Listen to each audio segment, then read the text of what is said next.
NIO is expanding its horizons, and the European electric vehicle market is its latest frontier. As a major player in the world of Chinese electric vehicle manufacturers, NIO's journey into Europe is making waves. In fact, European car buyers are increasingly looking east for their electric vehicle needs. Why? Well, consider this. China's share of electric vehicles sold in Europe has already risen to 8%, and it's projected to reach a whopping 15% by 2025. That's not just a ripple, but a tidal wave of change in the automotive industry. NIO, with its direct sales approach, is charting a bold path to success in Europe. The company's recent venture into building a dealer network on the continent is a clear indicator of its commitment to making a mark amid fierce competition. But is NIO's journey in Europe a sign of strength or vulnerability? NIO's European expansion isn't just a casual detour, but a strategic shift aimed at reshaping the European electric vehicle market. You might wonder why they're so keen on building a dealer network there. Well, the motivation behind this expansion is pretty clear. NIO wants to strengthen its foothold in Europe, going beyond its current setup of NIO houses. Direct sales have their perks, but in a market as diverse as Europe, having a dealer network is crucial for reaching more customers and providing better support. Now, let's talk about NIO's sales performance in Europe. To be honest, it's been a bit underwhelming so far. The Chinese electric vehicle giant has only managed to set up 6 NIO houses in Europe. They've got some catching up to do, especially considering the stiff competition in the European electric vehicle market. Other players are sprinting ahead, and NIO is trying to close the gap. NIO is also gearing up to introduce its Firefly model in Europe, which could be a game changer. This marks their first foray into the middle market segment for electric cars, a space dominated by BYD. So, NIO needs all the support it can get to make a significant impact.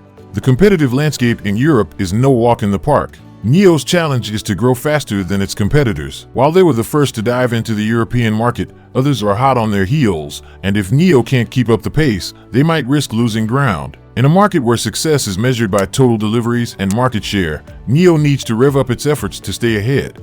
That's probably why you've been hearing about NIO's recent deliveries of the ET5 Touring in Germany, Sweden, the Netherlands, and Norway. The ET5 Touring is the latest star in NIO's European venture, and it's making its presence felt. NIO unveiled the ET5 Touring both in China and Europe, marking a significant milestone in their expansion strategy.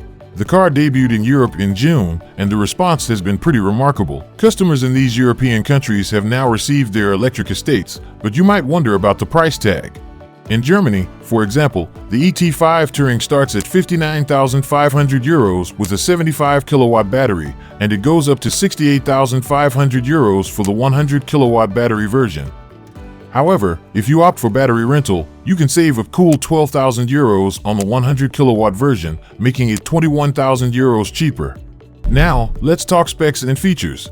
The ET5 Touring measures 4,790 by 2,178 by 1,499 millimeters, with a wheelbase of 2,888 millimeters. It's a substantial vehicle with a curb weight of around 2.2 tons. Under the hood, it packs a punch with a 360 kilowatt powertrain, available in different battery options. Plus, it's an all-wheel drive with a system output of 360 kilowatt. The car also boasts an impressive drag coefficient of 0.25 CW, which means it's not just a looker, it's designed for efficiency too. How much of a threat is the sale of Chinese electric vehicles here in Europe to Tesla? A lot of people think it's a pretty strong threat because they are coming in with high quality, lower cost options when it comes to electric vehicles. The deliveries of the ET5 Touring show that Chinese electric vehicle manufacturers like NIO are making significant inroads into the European market. But why are European consumers increasingly drawn to Chinese EVs? Well, it's a combination of factors. Firstly, European consumers are showing a growing interest in Chinese EVs. It's not just about the brand name anymore, they're looking beyond borders for their electric rides. Chinese EVs come with a unique appeal that's turning heads. One major factor is the features and affordability of these Chinese EVs compared to traditional European brands. Chinese manufacturers, including NIO, are offering high-quality cars at prices that often wipe the floor with their European counterparts. European consumers are finding Chinese EVs packed with features, stylishly designed, and, perhaps most enticingly, affordable. In fact, there are real-life case studies of European consumers opting for Chinese EVs over well-established European brands.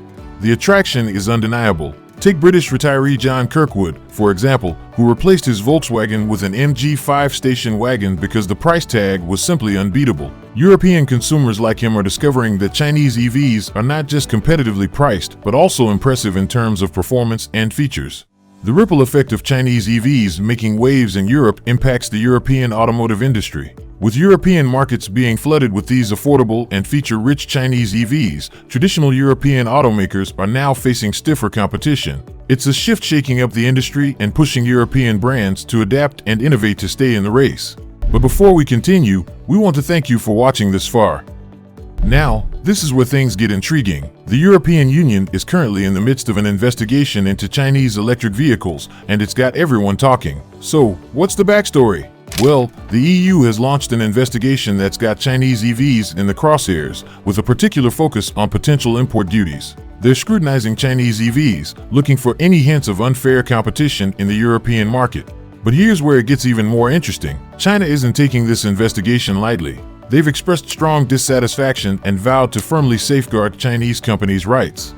China's Commerce Ministry stated that the EU probe is based on subjective assumptions, lacks enough evidence, and goes against World Trade Organization rules. It's clear that both sides are playing hardball in this global trade chess match.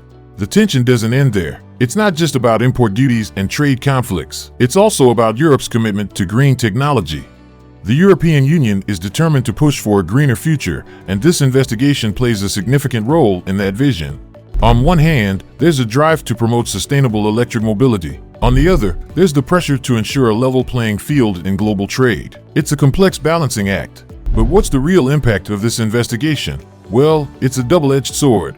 European automakers are feeling the pressure, as they not only compete with Chinese imports, but also need to make significant strides in the electric vehicle sector. This means they must up their game, innovate, and adapt quickly. Meanwhile, Chinese EV makers like NIO are navigating a tricky path, trying to prove their merit in Europe while facing the shadow of this investigation. Furthermore, the response from established European automakers to the surge of Chinese electric vehicles in their market has been nothing short of strategic. They've recognized the need to compete with this new wave and are taking several measures to maintain their footing. One of the key strategies adopted by European brands is to expedite the transition from traditional combustion engines to EVs. It's not just about adding electric models to their lineup, it's a full-blown shift towards electrification. A case in point is Stellantis, one of Europe's major automakers.